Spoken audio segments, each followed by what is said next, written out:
Do you ever feel like your negative thinking is holding you back from achieving your goals? Like, doesn't matter what you do, but you just find yourself constantly in a negative and depressing state.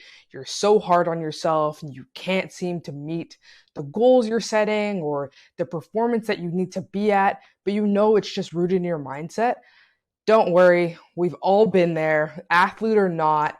Everybody has negative thoughts. And I'm not here to tell you that after you watch this video, you're never going to have a negative thought again. I'm just here to give you some tips and techniques that have worked for me that have enabled me to move past my negative thinking and develop a positive mindset so that I can achieve my goals and be a better performer, not only on the field, but in life. If you thought you were alone when you started this video, I promise you that you are not. Negative thinking isn't a unique problem. Everybody has it. It's actually really common in athletes, especially. There's a lot of common negative thoughts that we actually have, in case you guys didn't know, right? You're not the only athlete or former athlete who is frustrated by their performance, who has self-doubt that they can achieve their goals, who train so hard out of fear of not reaching those goals that they end up burning themselves out and exhausted, and in some cases, unfortunately, hating training. And that's what we want to try to avoid, right? That is not the space we want to be in. It's actually found that that type of thinking is rooted in perfectionism. It's this idea that you need to be perfect in whatever you do, and there's no room for error, or wherever you see error, you try and practice to perfect it. And as athletes, that's actually really natural because that's the point of training, right? We're trained, at least I was trained, to work on something, whatever that weakness you have in your performance as an athlete, work on it until you get it, until you can nearly perfect it. And that unfortunately reinforces the perfectionism, which can then lead to negative thinking if you're not careful with how you approach goal setting and performance measuring. So let's dive into why you want to get past this in the first place and why it's important to have a positive mindset. Positive thinking is a phenomenal tool, not just for athletes. Positive thinking allows you to improve your focus, it improves motivation, it improves confidence. You feel like you are a new version of you, you're better just because of your thinking, right? That's why we have things like affirmations, and it lets you kind of embody this identity of, I can do this, I got this. And that's kind of what we're trying to aim for, right? Another benefit of positive thinking is it leads to better performance, right? If you're telling yourself you can do this, you're more likely to get it done, right? Because you are putting yourself in an environment that's cultivating positivity, achievement, and results, instead of something that's hounding you down, pressuring you, and making you feel small or like you're nothing. The final benefit I want to mention to positive thinking, though there are many more, is rooted in improving your mental health. I'm sure you guys already know this, but negative thinking leads to way more mental health problems than positive thinking does, right? I know that when I'm thinking negatively, I end up more anxious, more stressed, more likely to fall into depressive states. Whereas when I'm thinking positively, I don't find myself in those situations. I'm actually relieving those conditions and those episodes. So that is a major benefit to mental health. So that's what I would say. If you're not sold on why you should be thinking positively, I don't know what else to say. So now that we understand why it's important to develop positive thinking habits and that we're actually all alone in terms of negative thinking, let's dive into the techniques of how we actually go about thinking positively. But before we jump in, if you're liking this video so far and you want to stick around for more, then go ahead and hit that subscribe button so that you never miss a video, and thanks for joining the team. So how do you develop a positive mindset? Now, the first step I would do is I want you to grab a piece of paper and I want you to write down all the negative thoughts that you have about yourself, whatever they are, right? I'm not good enough. I'm going to be broke forever. I'm not going to get that job. I'm not going to pass my test. I'm not going to make the team, or I'm going to get cut from the team. Whatever it is, write them all down. Once you write them all down, read them all out loud and realize how they actually are very extreme, and some of them might even sound ridiculous to yourself as you're reading them out loud. That's one great aspect of this activity. But the second step is the reframing part, and that's actually how you turn those negative thoughts into positive thoughts. So what you would do is you would ask yourself, who do you want to be in the future? If this is the doubt you have for yourself as this version of yourself, who is the person in that future version of yourself? So if you're saying, oh, I'm not going to pass this test, but the ideal version of that next version of yourself is a person who succeeds academically, well, then you see a goal for yourself and you see a gap to fill in your thinking, right? This isn't necessarily true. This is just a lapse in judgment. So what this means is you need to start becoming that person today, because as you become that person today, you are proving that negative thought wrong, and that disables the negative thought, right? The goal here is to show yourself that there's no proof point for that. That's not valid. It's just not valid. So how do you do that? You set goals for your ideal self. You start thinking about how you can implement those into your routines and your habits today so you can prove that point wrong to yourself. And you'll watch those negative thoughts dwindle away one by one. Now, that's a high level long-term strategy, right? That's going to take time, but there are also other techniques you can employ to develop this positive mindset. One tool that I really love is focusing on gratitude. Anytime I find myself in a negative space, I want to sit back and look at my life. Maybe you journal if that's your thing, and just ask yourself what you're grateful for. And you probably wonder, like, why does everybody talk about gratitude journals, prompts?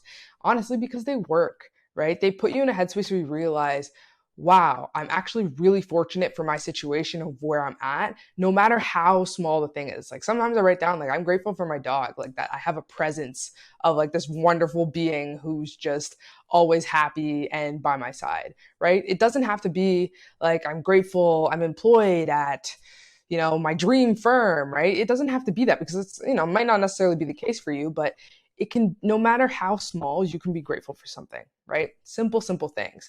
And if you don't want to use like a journal or anything, you can just think them to yourself, write them down. That's fine, even in your phone, whatever you want to do. Affirmations work as well. I know some people do affirmations like in the mirror.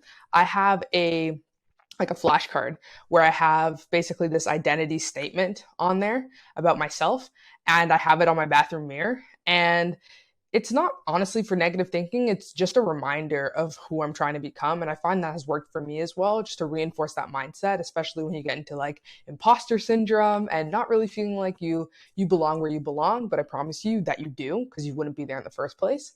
So that's another tool that I recommend. And then for a third technique to develop a positive mindset, I would say to look back at your actual failures. Like, we're getting out of negative thinking that's just arbitrary here, because that's not about facts. That's just your subconscious. Let's talk about the facts now. So the facts are, where did you actually fail in life, right? Where did you actually fail? And then how can you take that failure and turn it into a learning opportunity? So for example, if you did fail a test and your fear now is about failing the next test because you've done that before, well, then you have to say, okay, this is a learning opportunity. I know I don't want to end up in that place again. There is some validity to that negative thinking. So how can I prove this wrong? Well, you can find the gaps that were in your performance and work on them so that you're doing better on the next one. And what I would do here, though, is I'd kind of tread lightly, and I wouldn't necessarily make your goal, oh, I need to like ace the next test, right? Like, you don't need to go from point A to Z, right? You can just go point A to B, and that's progress, right? It's still proving the negative thinking wrong and slowly dwindling that negative thought. So what you can do is, I'm going to pass the next test, right? I'm going to study, I'm going to get the resources, I'm going to make sure whatever I didn't do last time, I'm going to do, or whatever I did that was that led to my failure, I'm going to work on for the next one. So those are 3 strategies and techniques I love to build a positive mindset. Comment your favorite one below if you use any of them or you're interested in trying them. So now that we understand how we go about cultivating a positive mindset, we still have to deal with life, right? Unfortunately, you're not just going off into the sunset. Life happens. You're going to have to navigate the challenges and the roadblocks that come with it. So how do you continue to instill a positive mindset as these negative thoughts come up? A big one that I love for this is reminding yourself of your goals. And that's part of the reason that I have that identity card on my mirror that I mentioned earlier. It's to remind myself what I'm working towards. Also, I've heard people who, I think it's Grant Cardone, who writes his goals down on a blank piece of paper every single day, and it's next to his bed. So he sees it as soon as he wakes up, and it's always, conditioning. It's mind conditioning.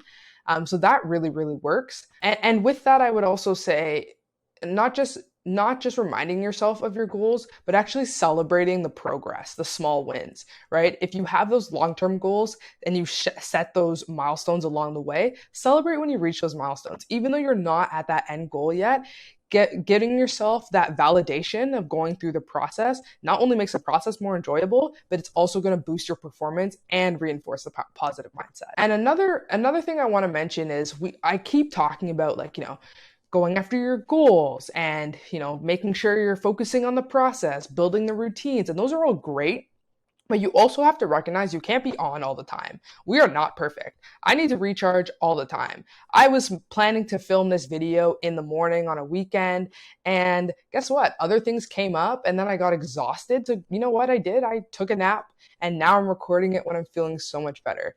And the point I'm trying to make is you need time to rest and recharge, right? And that time frame of how long you need to rest and recharge is going to be different for everyone, and it depends on the stressor, what's actually bothering you, and how much time you need to get past it.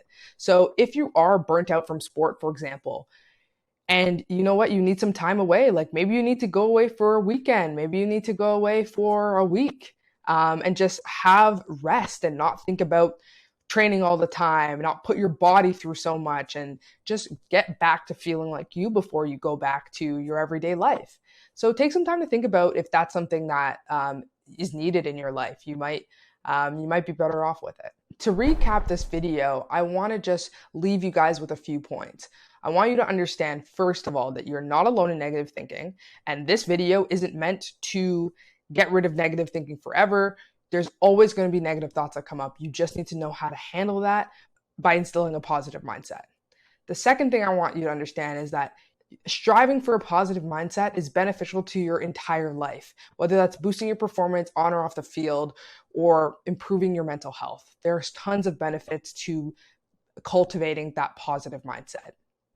The third thing I want you to take away is that there are several techniques that you can employ to build this positive mindset, right? That includes reframing your negative thinking into positive thinking. It also includes focusing on gratitude. And then finally, I'll leave you with understanding that life comes up and you need to know how to navigate that. And the ways that I recommend doing that is, one, understanding if it's time for a rest or a recharge, and two, reminding yourself of your goals and what you're working towards and celebrating those small wins. Anyways, guys, that's all I have for you in this video. I hope you enjoyed it. If you did, hit that like button and of course that subscribe button too. And thank you guys so much for sticking to the end. See you guys in the next video.